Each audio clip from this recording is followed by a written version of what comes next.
Enigma, a machine which took millions of lives and was probably one of the most complex cryptographic machines ever invented.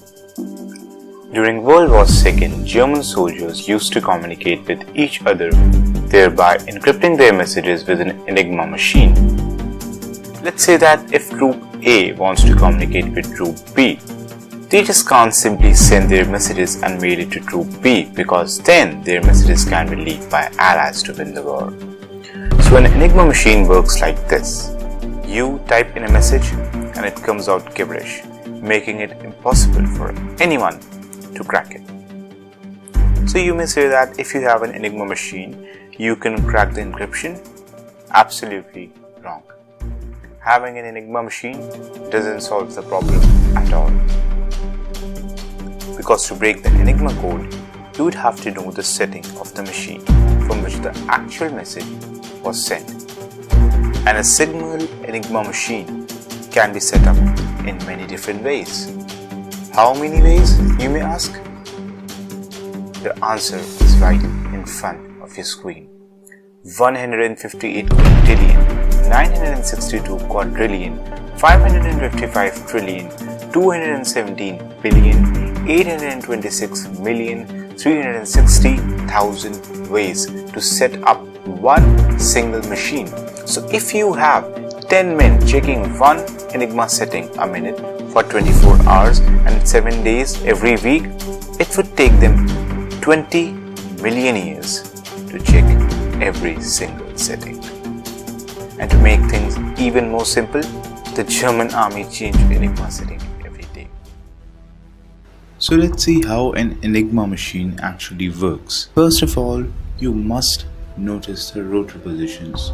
So as you can see, the rotor position here is A. Simple enough. Now let me press Y. So you can see I have pressed Y and C lights out. So this is an encryption. So let's say I want to write YouTube. Now before that, you must have noticed that when we started, the rotor position was AAA.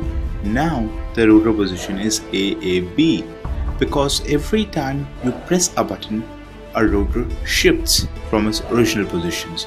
So Y is encoded as C. Now let's say I want to write YouTube. Okay, so the next letter is O. O becomes F. Next letter is U. U becomes L. Next letter is T. Then U. Then B. Then E.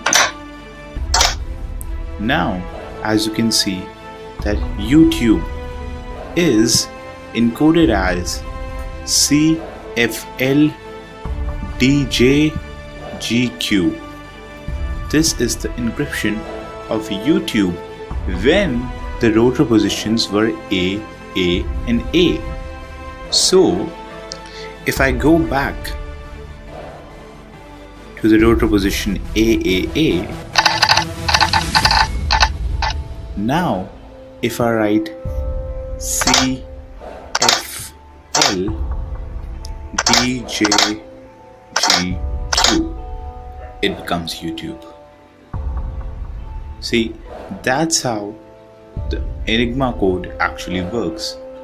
But the problem is not that simple, because you actually have multiple choices of rotors. You have plug both settings. You can enable your plug both settings. You can pair letters. So you can see that I can actually pair letters like that.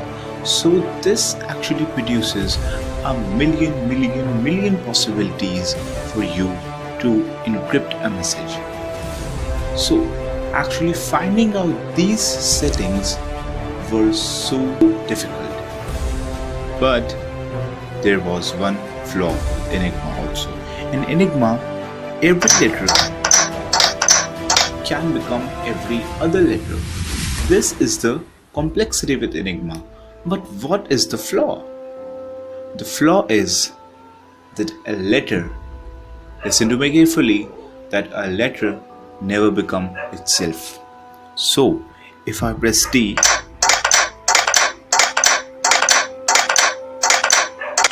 you will see that every other letter lights up except D itself. So that is actually the flaw. And so, by using this major flaw, a British mathematician named Alan Turing exploited this flaw into making a machine known as the Bombe machine. So what the Bombe machine did is that it checked millions and millions of years of settings in just 20 minutes. So the whole system now works like this. An Enigma operator takes a message and converts it into Enigma code. Then it transmits the encrypted signals via Morse code signals on the radio.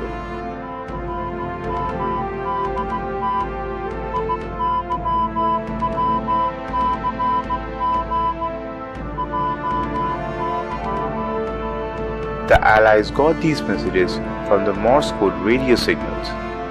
Based on the previous data, this code is now given to the Bombe machine, which deciphers the code, and this code is now converted into some valuable things that the Allies can actually understand. So, because Nazi messages were no longer a secret, the Allies took advantage of it, and after some time, the war came to an end.